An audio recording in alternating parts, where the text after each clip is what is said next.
de Prensa Washington.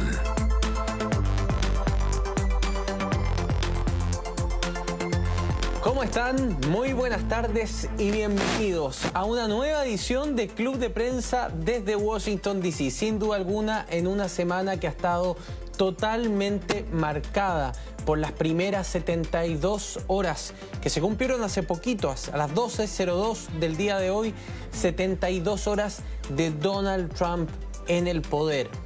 Durante estas 72 horas ha firmado 115 órdenes o acciones ejecutivas contempladas en 42 órdenes ejecutivas. Se le suman los memorandos presidenciales y se le suman distintas temáticas que ha ido regulando. ¿Sabe usted en total cuántas temáticas han sido reguladas en estos primeros 3 días? 213 son las políticas públicas que han tenido algún tipo de regulación.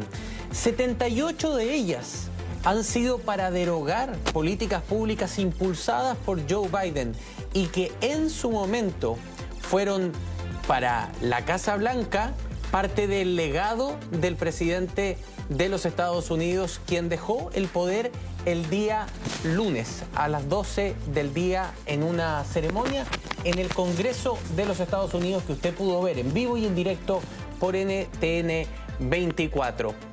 Hoy en la mañana el presidente Donald Trump dio luces de un tema que, si bien había estado presente en sus primeras horas en el poder, no había sido necesariamente profundizado.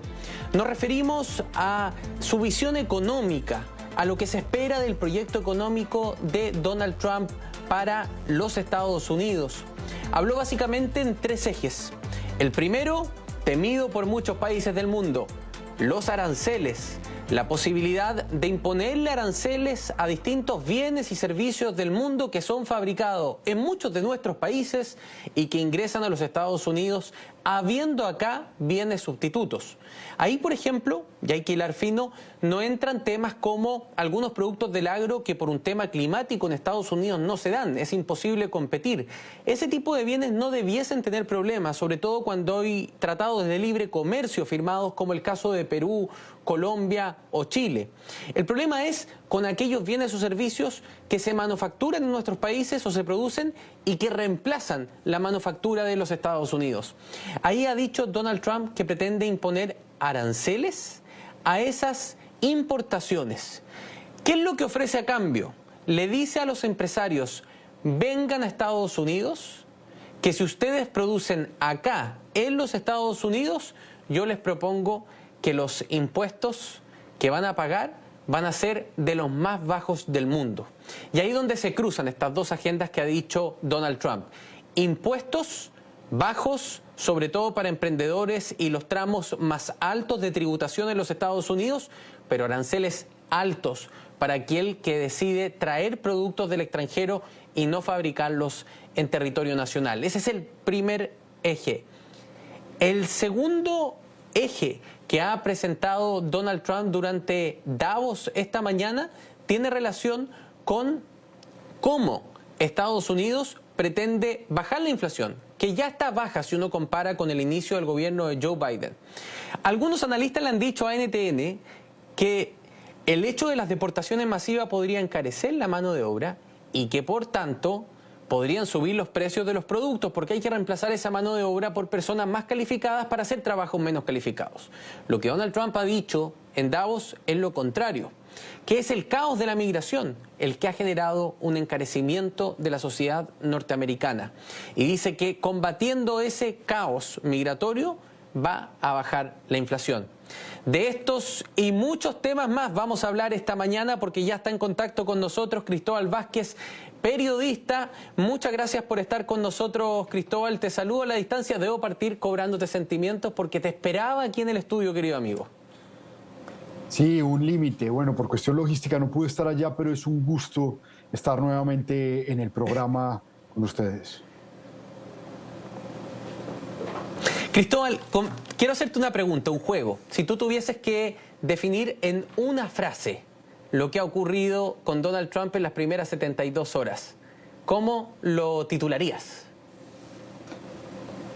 Yo soy bastante crítico y más que una frase utilizaría una palabra y es delirio. Creo que hay un delirio no solamente de grandeza por parte de Trump hacia lo que es Estados Unidos actualmente y el rol que juega Estados Unidos como imperio. Creo que Donald Trump cree que llegó a un país que puede hacerle bully a muchas otras potencias en el mundo, que puede, como él lo dijo en campaña, resolver la guerra en Ucrania, resolver el conflicto en el Medio Oriente y poner a todos los países a pagar un 25% de tarifas que él dice es lo justo, porque según él a Estados Unidos lo han tratado injustamente durante muchos años, porque dio como ejemplo en Davos precisamente que los carros estadounidenses no se podían vender en Europa, pero que los europeos sí vendían carros en Estados Unidos. Y en ese sentido articulo la palabra delirio, delirio porque cree que llega a un país omnipotente que en este momento, según él, según ese delirio que interpreto, pues no cree que otro país como China, como la Unión Europea, como Rusia puede, o incluso como Canadá y México, pueden hacerle daño a esa economía, cuando solamente esos anuncios en estas primeras horas de gobierno están haciendo daño enorme a muchas de las empresas, que además son empresas que contratan muchas personas, es decir, que son empresas que obviamente tienen participación en el mercado bursátil especulativo, pero que son empresas de cerveza, empresas de carros, empresas de manufactura, de una cantidad de sectores que generan empleo, que son lo que está buscando al final, porque son precisamente estos votantes los que los que le dieron el voto y los que le piden precisamente mejores condiciones económicas a través de empleos. Entonces, creo que es un delirio no solamente creer que Estados Unidos está en la posición omnipotente de poner en jaque a una cantidad de otras potencias en el mundo, incluyendo la China, que es la segunda economía más grande del mundo, sino también un delirio de pensar que eso no le va a afectar internamente.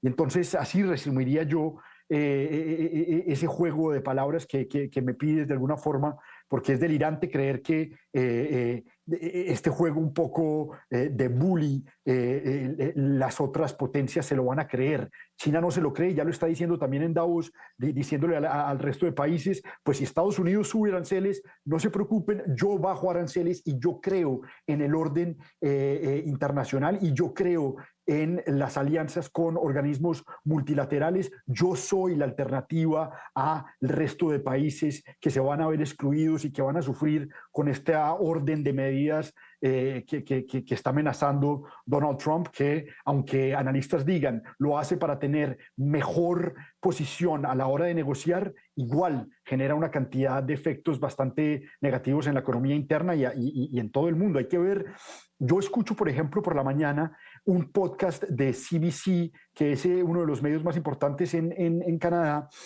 y lo que están empezando a hacer, el gobernador de British Columbia, por ejemplo, decía que si Estados Unidos sigue adelante con estas ideas, pues que entonces le pedía al gobernador de British Columbia, donde está Vancouver y Victoria, su capital, le pedía entonces a los ciudadanos que dejen de consumir productos gringos, se hagan un boicot a los productos gringos y al alcohol gringo, y que también entonces como consecuencia iba a empezar a cobrarles peaje a los camiones que viajan del norte de Estados Unidos hasta Alaska y tienen que pasar por British Columbia. Es decir, se generan unas tensiones y unas medidas próximas a tomar que son nocivas para todo el mundo, ni siquiera para los empresarios que a lo mejor se podrían ver beneficiados de alguna u otra medida. No entiendo este delirio que termina beneficiando a muy pocos, la verdad.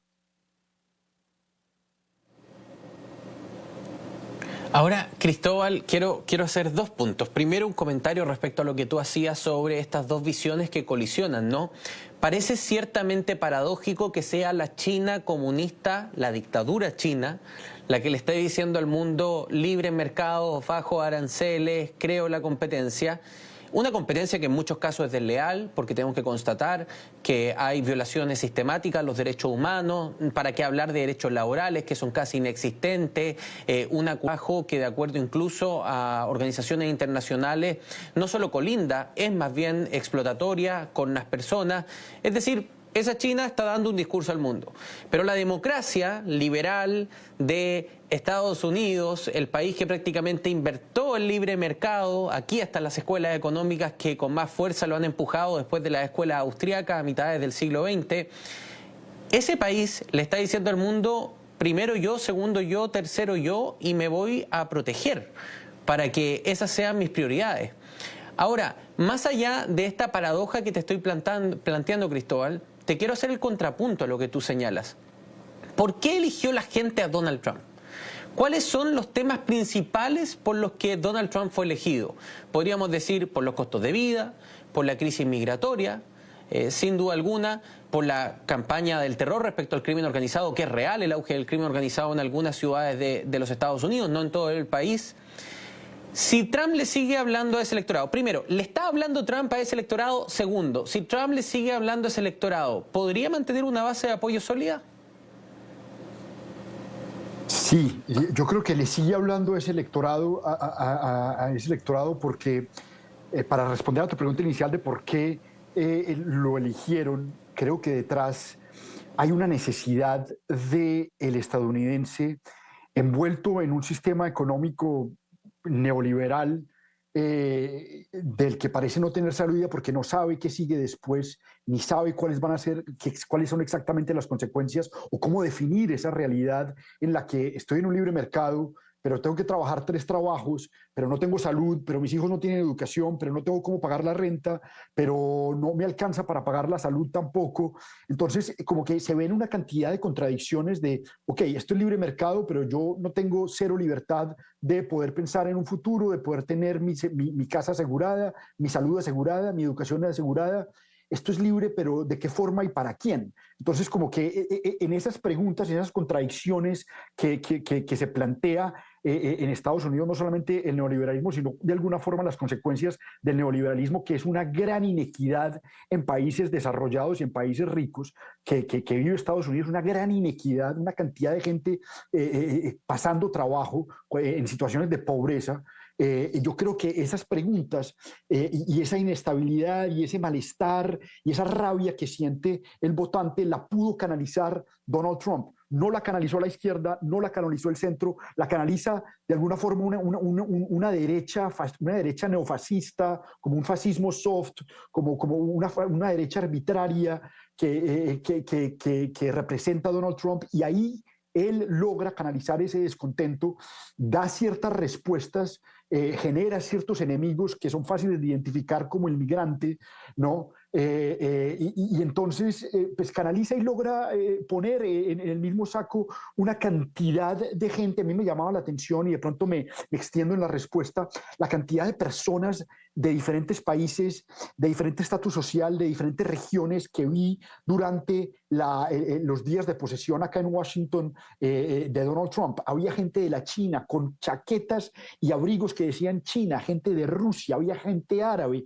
había obviamente gente de Israel, había gente pobre del Midwest, de los neoconservadores, los que están en el área de tecnología de Silicon Valley, también los de Wall Street, la gente del sur de Estados Unidos. Es decir, logra poner junto una cantidad de descontento y de gente de una cantidad de lugares que de alguna forma se ven identificados yo creo en el hecho de que quieren creer y quieren, como su realidad es tan difícil y no le está ofreciendo ninguna respuesta, optan por creer en alguien como si ese alguien omnipotente, con esa figura, como la mostró ahorita en Davos, de yo soy el amo que puedo regañar al presidente del banco uno de los bancos más grandes de Estados Unidos y no me va a pasar nada. es como esa figura y esa necesidad de que tiene la gente de que no encuentra respuestas a sus fallas estructurales en la economía y en su sociedad y la deposita en alguien y le dice, vea, haga usted lo que necesite hacer, como lo necesite hacer, simplemente deme respuestas para yo poder apaciguar este malestar general que hay y que se vive en este momento en Estados Unidos, y creo que eso explica por qué la gente lo termina votando. Ahora, que él responda a esa necesidad de la gente de que empiece a poder tener un poquito más de poder adquisitivo, de que empiece a poder empezar a planear un poco más la educación de sus hijos, de que no se vea atado a una deuda hipotecaria o a una deuda estudiantil hasta que tiene 50 años, que no haya ese tipo de lo que analistas dicen neoesclavitud, con esas deudas eternas que se pagan en Estados Unidos. No sé hasta qué punto vaya él con estas medidas de desregularizar, de bajar los impuestos, de quitarle un rol protagónico al gobierno, tener las herramientas en realidad para responder pues a esa inconformidad y a esas necesidades que tiene la gente, y ahí es donde creo que la gente al final no le va a copiar y va a haber un descontento aún peor, y esto termina en muchas ocasiones, ese descontento, pues traspolándose a ese enemigo que se plantea fácil, que es el migrante y otros potenciales enemigos, como de repente ahora Canadá siendo enemigo de Estados Unidos, pero un poco desde cuándo. O sea, Canadá siempre ha sido un aliado estratégico, sin ser el Estado 51. Cuando uno viaja a Canadá ni siquiera le piden papeles, simplemente para dónde va y bienvenido y que la pase bien. Entonces, es decir, no entiendo cómo de repente se empiezan a crear una cantidad de enemigos pues sin necesidad. Lo mismo con México. ¿Cuántas empresas no se benefician de la mano de obra barata en México? ¿No? Y entonces de repente, pues ahora me tienes que pagar 25% de aranceles, y si no somos enemigos. Yo no sé si eso al final a esa gente que quiere ayudar le termina ayudando, y qué tanto se la vayan a pasar. Ahora, Cristóbal, voy a hacer un paréntesis antes de hacer el comentario que te quiero hacer, porque hace instantes John Ratcliffe, quien es el candidato para ser director de la CIA, la nueva administración de Donald Trump, ya tiene 64 votos, está votando en este momento el Senado, por tanto tenemos nuevo director de la CIA porque ha superado el umbral de los votos necesarios. John Ratcliffe es el nuevo director de la CIA de los Estados Unidos. Faltan 3 senadores para que voten, pero ya está prácticamente listo. Cierro paréntesis, estamos dando información en vivo, estamos totalmente en vivo a las 2 de la tarde con 18 minutos en la costa este de los Estados Unidos. Muy corta tu respuesta porque después ya vamos a ir al primer corte, Cristóbal. ¿Es convicción? ¿Va a ejecutarlo? ¿Va a imponer estos impuestos? ¿Va a poner los aranceles? ¿Va a hacer todo lo que dice? ¿O es una retórica que se va a ir adaptando a lo que se denomina en la ciencia política la realpolitik, el escenario real al que se tiene que enfrentar el gobernante? Sin duda creo que se va a ir adaptando. No creo que vaya a poderlo hacer, además porque si efectivamente quisiera imponer, cuando hace unos días nomás decía que el 25% de aranceles era para todos los países, en contadas excepciones no iba a imponer el 25% de aranceles, pero ahora solamente es Canadá y México. Pero en el caso hipotético de que siguiera adelante con esa medida, pues tiene que declarar una emergencia económica en el país que le permita poder apelar a ese tipo de medidas. Y en ese sentido se le complica un poco el panorama porque lo tiene que pasar por el Congreso. Y si lo tiene que pasar por el Congreso, yo no sé qué tanto hay en el Congreso, además teniendo en cuenta el poder enorme que tienen el lobby de farmacéutico, automotriz, energético, si eso se va a poder lograr tan fácil. Es decir, esa alza de aranceles tiene que pasar por el Congreso, y no creo que tenga el suficiente poder en el Congreso. Así que la respuesta concreta es, creo que esto es más retórica que realidad. Cristóbal, quédate con nosotros, estamos haciendo Club de Prensa en Washington DC, 2 de la tarde con 19 minutos, totalmente en vivo y en directo desde nuestro Centro Internacional de Prensa en la capital de los Estados Unidos. Estamos a la espera que a las 2:30 de la tarde Donald Trump firme nuevas órdenes ejecutivas. Tendremos o intentaremos tenerlas si es que se transmite, no hay claridad todavía, la señal desde la Casa Blanca para ver ese momento y saber sobre qué nuevos temas va a regular ahora el presidente Donald Trump en su tercer día en el poder. Pausa y estamos de vuelta. Continuamos con Club de Prensa Washington por NTN 24, el canal de las Américas. Seguimos haciendo esta versión de Club de Prensa desde Washington, D.C., 2 de la tarde, 24 minutos. Estamos totalmente en vivo y en directo. Y se suma a nuestro panel de conversación Pablo Pardo, periodista, corresponsal del diario El Mundo en Washington. Pablo, bienvenido. Muchas gracias. Y seguimos, por cierto, conectados de manera remota con Cristóbal Vázquez, periodista de Radio Francia Internacional, quien está también en Washington conectándose de manera remota con nosotros.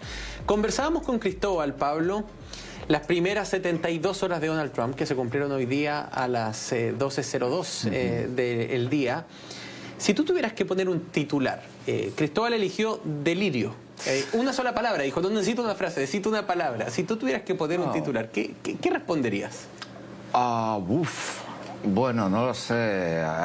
Se me ocurren muchas cosas y me pilláis así por sorpresa. Esto ha sido una emboscada. Si yo fuera Trump diría que esto no ha sido nice, ha sido muy nasty y que hasta ahora el programa ha sido muy mediocre y muy malo hasta que llegué yo, vamos. Como la misa en la catedral del diamante. Exactamente, y como todo, ¿no? Así que estáis overrated, vamos. Pero no lo sé, yo diría show de fuerza o exhibición de fuerza. Ese sería mi titular, más que delirio. El delirio a mí no me ha sorprendido tanto, pero diría más exhibición o exhibición de fuerza. Eso desde luego. Otro titular, lo que pasa que sería muy concreto, sería con interrogantes. 72 horas y ¿dónde está la paz en Ucrania? Recordemos que Trump iba a conseguir la paz en Ucrania en 24 horas. Lo dijo, ya va con 2 días de retraso. Pero yo sería esa exhibición de fuerza. Creo que Trump, muy en su estilo, lo que está intentando es, digamos, como apabullar, ¿no? Arrollar psicológicamente y al mismo tiempo también en sentido de exhibición, porque ha tenido mucho carácter de show, es decir, firmando las órdenes presidenciales y tirando las plumas a la gente, las estilográficas, fue bastante espantoso. La sesión en la que también estaba firmando documentos en el despacho. Te puedo hacer un comentario. Pude hablar con periodistas que entraron y se sintieron muy incómodos también en ese momento con el tema de las plumas y todo. O sea, sí. Incluso para quienes lo cubren, ¿no? Bueno, es una cosa que suelen hacer los grupos de rock. El batería suele tirar las baquetas a la gente, ¿no? Entonces indica claramente que estamos en fase de show business total, ¿no? Pero mucho show y mucho business desde los dos puntos de vista. Pero también incluso en el despacho oval, cuando estaba firmando las órdenes y respondiendo preguntas al mismo tiempo, pues bueno, a mí me parece que es un sentido del espectáculo, ¿no? Es su aparición hoy estelar en el World Economic Forum en Davos, inesperada. Todo este tipo de cosas yo creo que son las típicas puestas en escena de los... Le hice esta pregunta a Cristóbal y te la quiero hacer a ti, que es sobre, ¿estamos frente a una demostración de fuerza narrativa? Es decir, estoy mostrando fuerza, estoy midiendo el pulso, a ver cómo está la temperatura en el país, o a una convicción que va a llevar adelante a como dé lugar. ¿Tú crees que Donald Trump en algún momento va a chocar con la realpolitik, va a chocar con los códigos del poder, o va a avanzar con la fuerza que ha venido avanzando en estas primeras horas? Bueno, yo creo que él, digamos, lo que está haciendo en primer lugar son una serie de medidas que son fáciles de hacer en su conjunto, porque solamente requieren, digamos que son de índole administrativa, solamente requieren el control del Departamento de Justicia, que él lo requiere, que lo tiene, perdón, por ser presidente, y cuya implementación en principio no es complicada. Es decir, enviar 1.500 soldados a la frontera no tiene ningún tipo de dificultad política o logística. También son medidas que son muy importantes para su base, medidas de la trascendencia y de la importancia para la base de llamar al Golfo de México Golfo de América, que todos sabemos que es una de las cuestiones fundamentales que afronta Estados Unidos y la humanidad hoy. Entonces, esas medidas son así. Cambiar digamos, la nacionalidad por nacimiento, eso también es una cosa que a la base le gusta, a pesar de que, bueno, un juez ya se lo ha tumbado, un juez de Seattle, creo. Y esto lo va a tener muy difícil, pero al menos él, digamos, que da muestras de que lo quiere, de que lo ha intentado, abre, digamos, el debate, etcétera. Pero en general son medidas fáciles. Es decir, las medidas verdaderamente complicadas, a saber, en primer lugar, pues por ejemplo, la paz en Ucrania.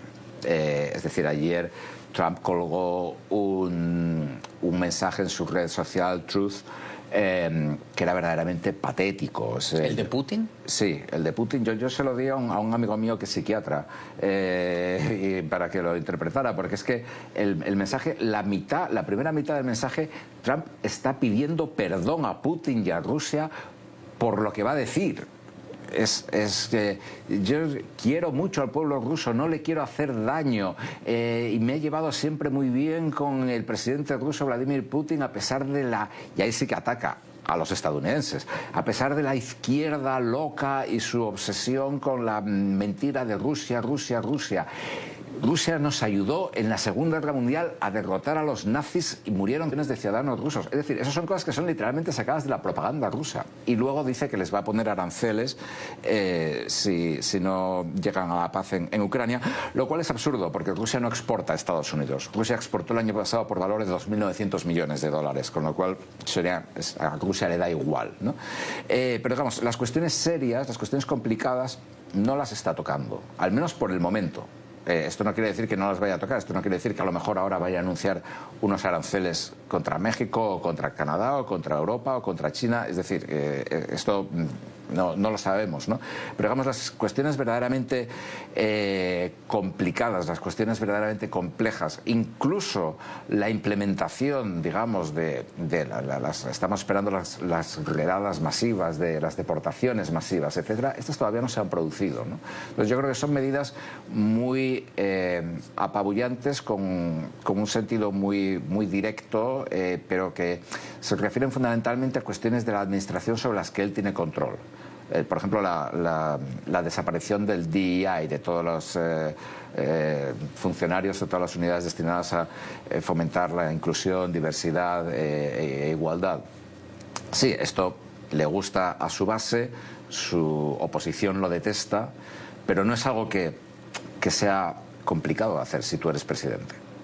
Claro, ahora incorporo también a Cristóbal a la conversación, Cristóbal, porque voy a propósito de lo que decía Pablo, ¿no? Decirles que efectivamente hace aproximadamente 46 minutos se dio a conocer que un juez de uno de los circuitos federales de justicia ha suspendido de manera temporaria la orden ejecutiva de Donald Trump, que realizaba una interpretación de la enmienda 14, particularmente respecto al principio jus soleil, como se denomina en las ciencias jurídicas, el principio que otorga la nacionalidad por nacimiento en los Estados Unidos. Por tanto, ha quedado suspendida de manera temporal, y me parece que es una buena muestra, a propósito de lo que estábamos hablando, Cristóbal, sobre cómo en algún momento las políticas empiezan a chocar con la realpolitik. Pero quiero llevarlo a los dos a otro tema, que el mundo lo ha visto un poco con desconcierto, ¿no? Sobre todo Occidente, sobre todo las democracias liberales, que tiene que ver con los perdones de los asaltantes al Capitolio el 6 de enero del año 2021. Ayer veía el listado, por ejemplo, de ex policías que fueron víctimas del asalto al Capitolio, que se han quitado la vida, producto del estrés postraumático, de cuadros depresivos, de la pérdida de sus carreras. ¿Qué mensaje le da a la democracia, Cristóbal, Donald Trump con ese indulto? No, muy regular el mensaje, además porque tengo entendido que, a pesar de que ya los comités de investigación, los jueces, los abogados habían ido caso por caso de las personas que habían sido investigadas y acusadas criminalmente por haberse tomado el Capitolio y haber generado todo este vandalismo en el complejo legislativo en Washington, el equipo de Donald Trump quería nuevamente ir caso por caso, y tengo entendido que se aburrieron, que eran muchos los casos, y que Donald Trump a lo último dijo, ¿saben qué? Perdonen a todos y ya está. Entre ellos está el hijo del que también fue nominado ayer o nombrado ayer por Donald Trump para dirigir el sistema, uno de los sistemas de medios más grandes en Estados Unidos. Pero bueno, como ellos, muchos casos de personas que simplemente ya están libres nuevamente, sin cargos, por haberle pegado y agredido a policías, por haberle y haberse tomado el Capitolio para obstruir un proceso constitucional que era la transición del poder y la certificación de estos votos electorales que certificaban a Joe Biden como presidente. Es un mensaje horrible el que le da a la democracia, y yo creo que al final, pues él lo ha dicho entre letras, su preocupación no es tanto la democracia. Él, cuando le preguntan si él en su momento en campaña quería ser un dictador y no lo negó en sus redes sociales, como se muestra públicamente, no sé qué tanto él quiera defender los valores democráticos y por ende si lo que hace o no afecta la imagen de la democracia, la legitimidad del sistema político. Él se quiere plantear y se quiere ver como un dictador, un dictador y un fascista al cual el pueblo entero le rinde pleitesía y pues se baja a besar el anillo de su reinato. Y yo creo que incluso en la estética de cómo, cuando antes de tirar estos bolígrafos, cuando firmó las órdenes ejecutivas en el Capital One Arena, la forma como estaba sentada su familia y su gabinete detrás de él, pues era una vaina de show que en muchas ocasiones hemos incluso nosotros como periodistas criticado a Corea del Norte, a China, esos salones enormes donde se sienta Putin, esa estética dictatorial que hemos criticado durante tanto tiempo, y aquí la representa Donald Trump. Y yo creo que el proteger la democracia creo que no está en su lista de prioridades, más allá de verse beneficiado y hacer negocios con ella. La imagen de la democracia yo creo que la está reemplazando por su vanidad. Cristóbal Vázquez, Pablo Pardo, quédense conmigo, vamos a ir a un corte y a la vuelta estamos también con señal en vivo desde el Senado, donde están llevándose a cabo las ratificaciones, estamos a la espera, todavía no comienza la señal oficial del Salón Oval con las órdenes ejecutivas. Y por cierto, me queda pendiente la pregunta de Pablo Pardo sobre el indulto a los asaltantes al Capitolio. Pausa y volvemos. Continuamos con Club de Prensa Washington por NTN 24, el canal de las Américas.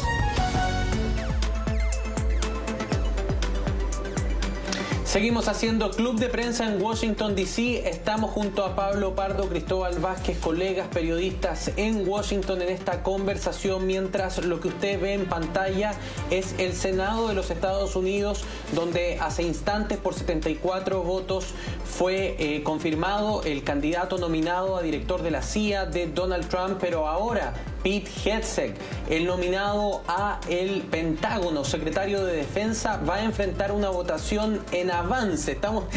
Yo le estaba preguntando a Pablo para dilucidar un poco por qué hay una prevotación a la votación y estamos intentando de sacar conclusiones, sí, ¿no, Pablo? El Senado de Estados Unidos tiene una cantidad de normas absolutamente arcanas, imposibles de entender, y probablemente y en muchos casos hay que votar para decidir que se va a votar, o hay que votar para aprobar la votación que se va a producir luego. O sea, en el fondo, si hoy día se rechazara este voto avanzado, no habría votación por nominación el viernes. No habría votación el viernes. Y eso daría 3 días, si avanzara la nominación hoy día, para que igual senadores republicanos el viernes pudiesen dar vuelta a su voto. Sí. Ya sabemos que hay Murkowski, sí, que no va a dar el voto a Pete Hegseth, sí, pero siguen teniendo 52 votos por ahora, sí, los republicanos. Sí, desde luego.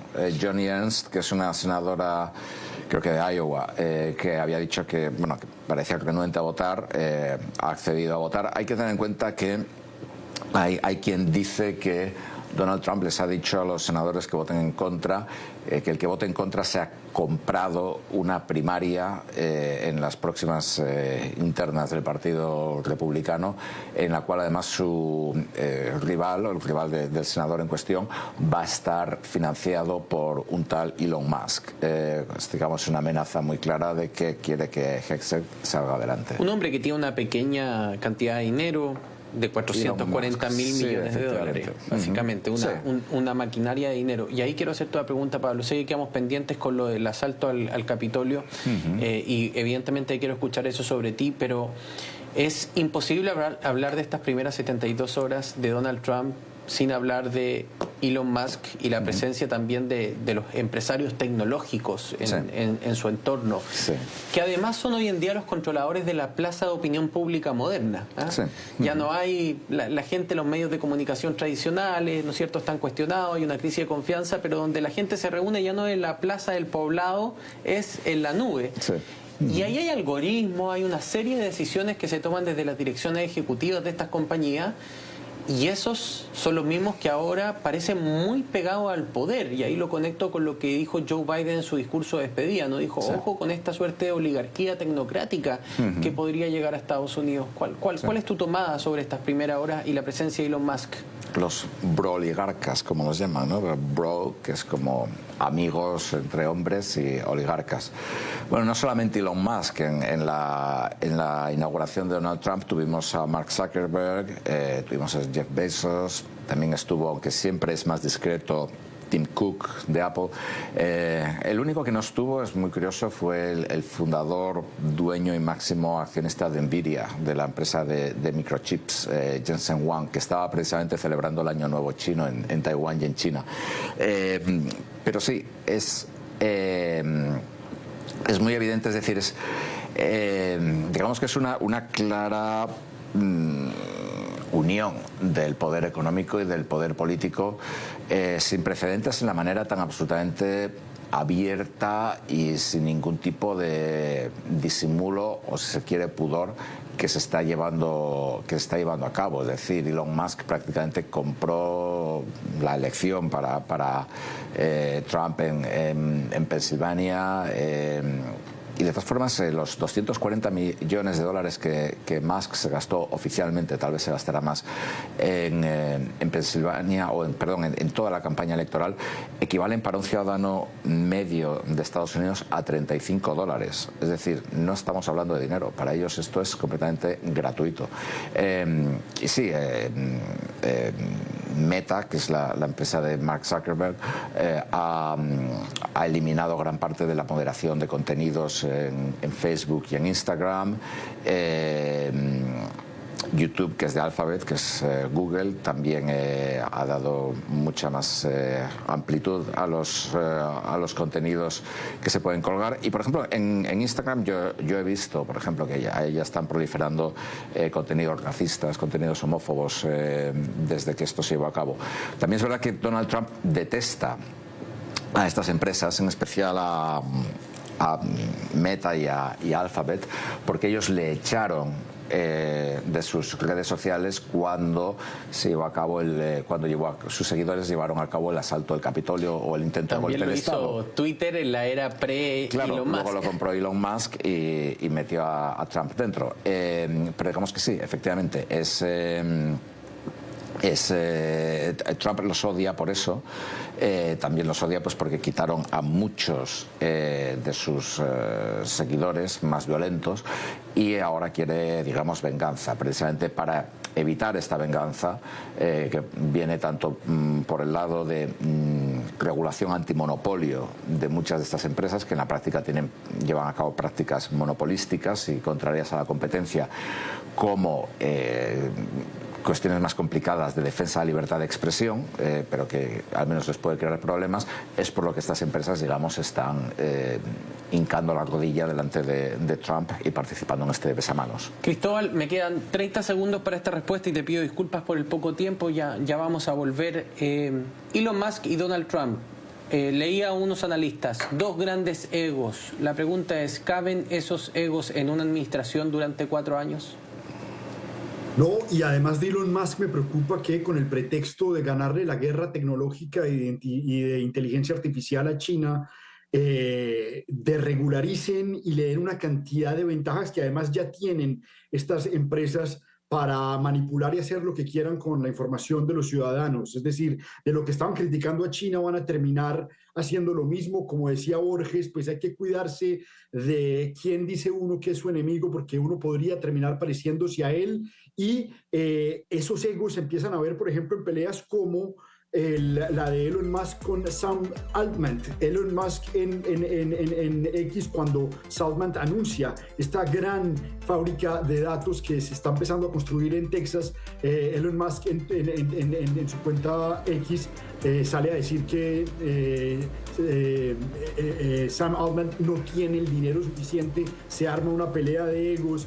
Y lo vimos ya, ni siquiera había empezado el gobierno y Elon Musk y Vivek Ramaswamy ya tenían también una pelea casada que terminó en que Vivek se tuviera que salir de esta iniciativa Dodge. Una cantidad de egos que al final, a la hora de política pública para el ciudadano del común, pues no va a existir o va a estar muy limitada precisamente por esas vanidades enormes que hay en el gobierno actual.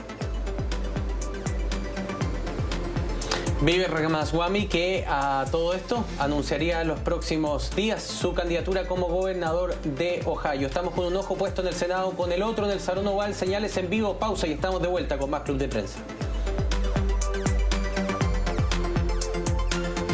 Continuamos con Club de Prensa Washington por NTN 24, el canal de las Américas.